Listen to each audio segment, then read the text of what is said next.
तो ईपीएफओ के एंड से एक नया सर्कुलर आया था 13/4/2026 को, जो कि आप यहाँ पे देख सकते हो approximately 4 days back. But we were observing some new claims filed जो कि इस अपडेट से डायरेक्टली रिलेवेंट है, एंड दैट इज़ वाई हम लोग थोड़ा सा उनके लिए रुके हुए थे। After getting results on those claims, उसके बाद में हम लोग ये वीडियो आपको फाइनली सर्व कर रहे हैं स्पेसिफिकली फॉर एम्प्लॉयज़। डेडिकेटेडली ये वीडियो होने वाला है। अगर आप अपना पीएफ विड्रॉल करने जा रहे हो और आप चाहते हो कि उसमें से टीडीएस का डिडक्शन ना हो, तो ये अपडेट आपके लिए बहुत ही ज़्यादा इंपॉर्टेंट है। तो इस वीडियो को एंड तक ज़रूर देखना।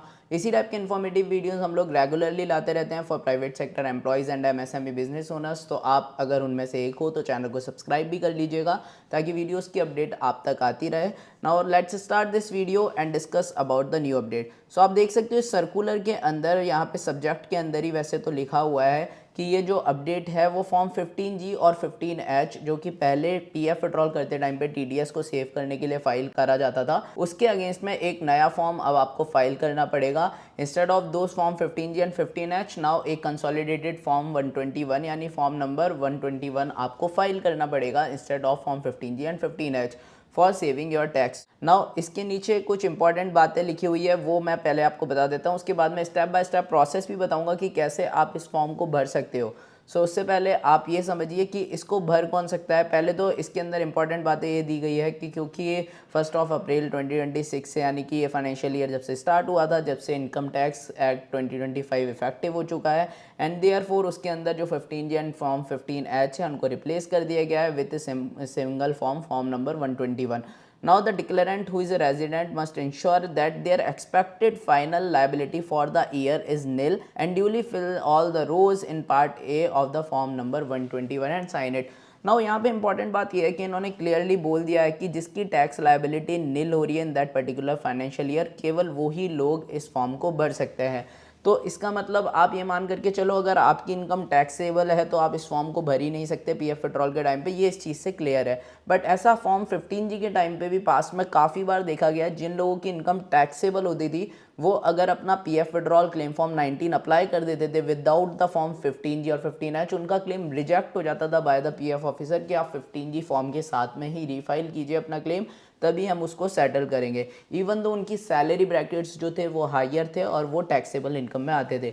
नाउ ऐसे केसेस के लिए ईपीएफओ को एक अलग से गाइडलाइन देनी चाहिए, क्लियरली उनको बताना चाहिए कि उन केसेस में करना क्या है। अगर नहीं फॉर्म फाइल करना है फॉर्म नंबर 121 या 15G 15H whatsoever that form is, अगर वो फाइल नहीं करना है ऐसे लोगों को जिनकी हायर इनकम्स है, जो टैक्सेबल इनकम स्लैब्स में आते हैं, तो उस केस में अगर वो अपना क्लेम फॉर्म फाइल कर रहे हैं तो ऑफिसर उनका क्लेम रिजेक्ट नहीं करे, इसकी अश्योरेंस दें या तो वो, या फिर इसके अगेंस्ट में क्या उनको डिक्लेरेशन चाहिए, वो इस चीज़ के बारे में क्लैरिटी की बहुत ज़्यादा ज़रूरत है डिपार्टमेंट से। वो क्लियरली डिपार्टमेंट ने कभी भी आज तक नहीं बताई। एंड इसके बाद में जो लिखी हुई है डिटेल्स वो पार्ट बी से रिलेवेंट है, and part B is not for you, part B is for EPFO department in this particular case. वैसे अगर आप किसी और चीज़ के लिए फॉर्म भर रहे हो, जैसे for example if you are getting the FD maturity amount, तो उस केस में आपका जो बैंक है वो पार्ट बी वाला फॉर्म भरता है। इस केस में ईपीएफओ पार्ट बी वाला भरता है। बेसिकली जो पेयर है, जो आपको पे कर रहा है, वो इस फॉर्म को भरेगा पार्ट बी सेक्शन को, और पार्ट ए जो डिक्लेरेंट है यानी जो फाइल करने वाला एम्प्लॉय है वो खुद भरता है। वो 15G के अंदर भी सेम होता था, आपको पार्ट बी ब्लैंक फाइल करना होता था और पार्ट ए ही भरना होता था। इस केस में भी आपको सेम ही भरना है। फॉर्म नंबर 121 के केस में भी पार्ट ए ही आपको फाइल करना है।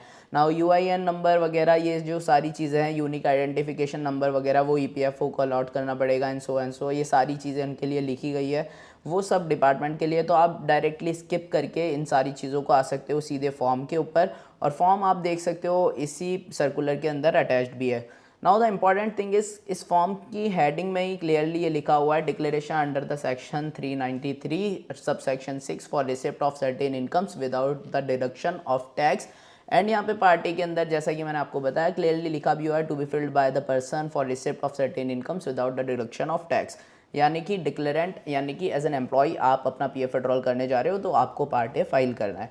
नाउ इस फॉर्म को फाइल करने के लिए जो आप यहाँ पे देख सकते हो रेफर नोट 1, रेफर नोट 2, ये जो सारी चीज़ें हैं वो डिटेल में इनफैक्ट इसी सर्कुलर के अंदर नीचे दी गई है। यहाँ पे आप देख सकते हो जैसे फर्स्ट के अंदर आपको क्या डिटेल देनी है, सेकंड के अंदर आपको क्या डिटेल देनी है, वो सारी चीज़ें यहाँ पे रेफर नोट करके लिखी हुई है और नीचे नोट्स दिए गए हैं। तो वैसे तो आप खुद से भी ये सारी चीज़ें देख करके इस फॉर्म को भर सकते हो, बट जो मेनली इंपॉर्टेंट चीज़ें होती है फॉर योर पीएफ विड्रॉल, मैं आपको वो क्विकली बता देता हूँ कि आपको किस तरीके से वो सारी चीज़ें फाइल करनी है, क्या क्या इंपॉर्टेंट बातें हैं। तो यहाँ पे आपको सिंपली अपना नेम डालना है, फुल नेम, एड्रेस आपको यहाँ पे अपना full postal address with your pin code number डालना है, यहाँ पे पैन नंबर डालना है आपको परमानेंट अकाउंट नंबर में, थर्ड नंबर ऑप्शन पे आपको अपना पैन नंबर लिखना है क्लियरली, स्टेटस के अंदर यहाँ पे आपको इंडिविजुअल लिखना है, और फिफ्थ नंबर ऑप्शन पे आप देख सकते हो रेफर नोट 4 दिया गया है। इसके अंदर 3 ऑप्शन है आपके पास में, इन 3 में से एक ऑप्शन आपको दिखना है। मोस्टली लोग रेजिडेंट होंगे तो उनको रेजिडेंट ही लिखना है, बाकी आप अपने हिसाब से इसको देख करके फाइल कर सकते हो। नाउ नंबर 5A के अंदर आपसे पूछा जा रहा है आपकी एज 60 ईयर से अबव है या फिर नहीं, तो आप क्लियरली उसको सेलेक्ट कर सकते हो। ईमेल आईडी और कॉन्टैक्ट नंबर पिछले वाले फॉर्म 15G में ऑप्शनल था, यानी कि अगर आप नई भी फाइल करते थे तो आपका पीएफ विड्रॉल हो जाता था, कोई भी टैक्स डिडक्शन वहाँ पे नहीं होता था, बट सेफ्टी पर्पज से आप इनको भी डाल करके चलिए, अपनी ईमेल आईडी और अपना कॉन्टैक्ट नंबर भी आप यहाँ पे फाइल कर दीजिए। नाउ 8 नंबर पॉइंट के अंदर टैक्स ईयर आपको फाइल करना है for which declaration is made. तो यहाँ पे सिंपली आपको जिस भी करंट फाइनेंशियल ईयर में आप ये फॉर्म भर रहे हो, अपना पीएफ विड्रॉल कर रहे हो, वो आपको फाइल करना है। एज ऑफ नाउ अभी चल रहा है अप्रैल 2026, तो यहाँ पे 2026/27 आएगा, वो आप वहाँ पे फाइल कर सकते हो। Details of income is interesting, यहाँ पे आपको 9 नंबर ऑप्शन देखना है।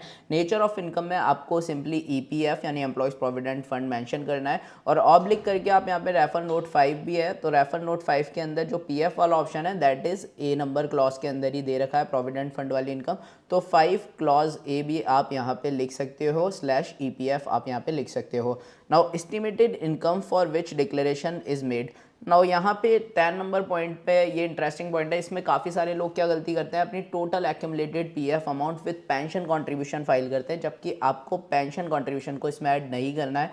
फॉर्म 19 के साथ में 15G फॉर्म लगाया जाता है, देयरफॉर जो आपका एम्प्लॉयज़ प्रोविडेंट फंड होता है उसकी अमाउंट जितनी होती है एक्सक्लूडिंग योर पेंशन शेयर, यानी पेंशन शेयर को हटा के जो आपका एम्प्लॉय प्लस एम्प्लॉयर शेयर होता है उस अमाउंट को आपको यहाँ पे फाइल करना है। Estimated income employ plus employer share आप जोड़ करके यहाँ पे लिख सकते हो।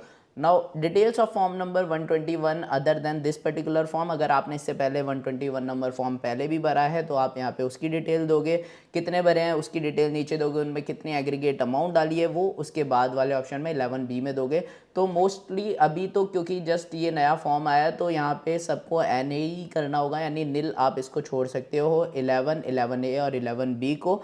नाउ डायरेक्टली आ जाओ आप 12 नंबर के अंदर, तो 12 नंबर में आपसे पूछ रहा है aggregate amount of income for which declaration is made during the tax year, sum of the column 10 and 11B। तो आपसे ये 10 की यानी कि एस्टिमेटेड इनकम जो आपकी पीएफ का एम्प्लॉय प्लस एम्प्लॉयर शेयर है वो, प्लस 11B यानी कि जो आपने एग्रीगेट फॉर्म्स की जितने भी फॉर्म्स की एग्रीगेट इनकम है वो फाइल की है, इन दोनों का टोटल वो आपको यहाँ पे 12 नंबर में फाइल करनी पड़ेगी। दैट मीन्स कि यहाँ पे ये नील हो जाएंगे तीनों, तो आप एस्टिमेटेड इनकम जो आपने 10 में भरी है वही आपको 12 में भरनी है। और 13 नंबर पॉइंट के अंदर estimated total income of your tax year including the income mentioned in column number 12, यानी कि अब जो 12 नंबर कॉलम में आपने इनकम लिखी है वो जो आपका ईपीएफ का एम्प्लॉय प्लस एम्प्लॉयर शेयर हो गया वो बैलेंस, प्लस आप कितना साल भर में अर्न कर लोगे including your salary, including your rent वगैरह जो आपको रिसीव होता है, सारी इनकम मिला करके एक एस्टिमेटेड इनकम अमाउंट आपको यहाँ पे डालनी होती है। फॉर एग्जांपल आपकी 50,000 सैलरी है तो इस हिसाब से आपकी 6 लाख रुपए साल की इनकम हो गई। इसके अलावा कुछ रेंट वगैरह भी आपको आता है तो आप ऐड करके 7.5-8 लाख जो भी आपकी एग्रीगेट एस्टिमेटेड अमाउंट हो रही है, एग्जैक्टली तो कोई भी फिगर आउट नहीं कर सकता फ्यूचर में जा करके, बट एक जो एस्टिमेटेड इनकम होती है वो इस तरीके से आपको कैलकुलेट करके यहाँ पे डालनी होती है 13 नंबर ऑप्शन में।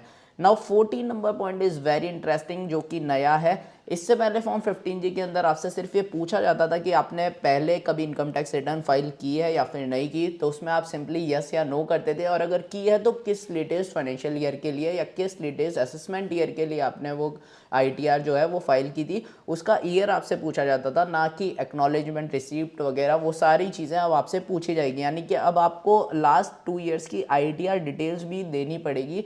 अपना पीएफ विड्रॉल के लिए फॉर्म नंबर 121 आप लगाते हो तो उसमें लास्ट 2 ईयर की जो इनकम टैक्स रिटर्न है उनकी डिटेल, उनका एक्नॉलेजमेंट नंबर और उनमें आपने कितनी रिटर्न इनकम दिखाई थी वो भी आपको यहाँ पे मेंशन करनी पड़ेगी। So this is something new, ये सारी चीज़ें आपको लास्ट 2 ईयर की गैदर करनी पड़ेगी और भरनी पड़ेगी। थोड़ा सा हैक्टिक और लंबा प्रोसेस हो जाएगा बट ये आपको करना ही पड़ेगा, there is no other option.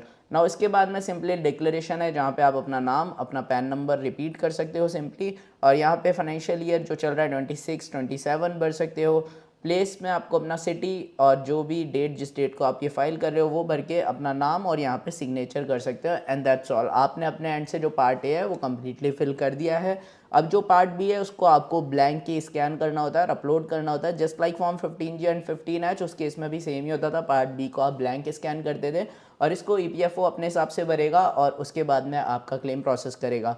So that's all for today. इसी टाइप की informative videos we regularly bring for you. और एक और इम्पॉर्टेंट बात जो मैंने वीडियो के स्टार्टिंग में बताई थी वो ये है कि काफ़ी सारे जो PF ऑफिसर्स हैं वो एम्प्लॉयज़ के क्लेम्स जो है वो अभी रिजेक्ट कर रहे हैं और उनके अंदर जो रिमार्क आ रहे हैं, इनफैक्ट अभी कल परसों भी एक एम्प्लॉय का क्लेम रिजेक्ट हुआ है विद द रिमार्क कि आप रीफाइल कीजिए अपना form 19 with the form 15G, यानी कि जिस केस में फॉर्म 15G की लायबिलिटी बनती है उस केस में अभी भी रिजेक्शन रिमार्क के अंदर फॉर्म 15G ही फाइल करने को बोला जा रहा है इंस्टेड ऑफ फॉर्म नंबर 121, जो कि कायदे से फॉर्म नंबर 121 ही बोला जाना चाहिए था इन द रिजेक्शन रिमार्क। तो ये चीज़ हम लोग ऑब्जर्व करना चाहते थे और ये ही हम लोगों ने ऑब्जर्व किया है कि अभी तक ऑफिसर्स भी इनफैक्ट इस बारे में कम्प्लीटली अवेयर नहीं है। जो डीलिंग एसोसिएट्स हैं जो आपके क्लेम को सेटल करते हैं उनके बारे में भी शायद अभी ये सारी इन्फॉर्मेशन इतनी अच्छे तरीके से पहुंची नहीं है, एग्जीक्यूट नहीं हुआ है इंटरनली भी, इस वजह से वो आपसे 15G फॉर्म मांग रहे हैं। तो ऐसे केस में आप क्या कर सकते हो, आप फॉर्म 15G भी फाइल कर सकते हो, साथ में आप फॉर्म नंबर 121 ये वाला जो नया फॉर्म है इसको भी फाइल कर सकते हो, just to bullet proof your case और to get the settlement as early as possible. और साथ ही साथ EPFO को भी ये जो फालतू की अपडेट्स वो लेकर के आ रहे हैं जो कि कोई भी यूजफुल नहीं है, जिनका कोई भी सेंस नहीं है, उनको छोड़ करके अपने पोर्टल के ऊपर, अपने मेंबर पोर्टल के इंटरफेस के ऊपर फॉर्म नंबर 15G या 15H की जगह फॉर्म नंबर 121 अपडेट करना चाहिए। वो भी अभी तक अपडेट नहीं हुआ है वेबसाइट के ऊपर, जिसकी वजह से भी काफ़ी सारे लोगों में कन्फ्यूजन है। तो वो कब अपडेट करते हैं वो तो पता नहीं, लेकिन इसी तरीके के इन्फॉर्मेटिव वीडियोस हम आपको रेगुलरली सर्व करते रहेंगे। So being a private sector employ और MSME business owner of India, इस चैनल को आप सब्सक्राइब कर सकते हो ताकि वीडियोस की अपडेट रेगुलरली आप तक आती रहे और इसी टाइप से आप सारी नए अपडेट्स के बारे में इन्फॉर्म्ड रहो। Thank you so much for watching this video.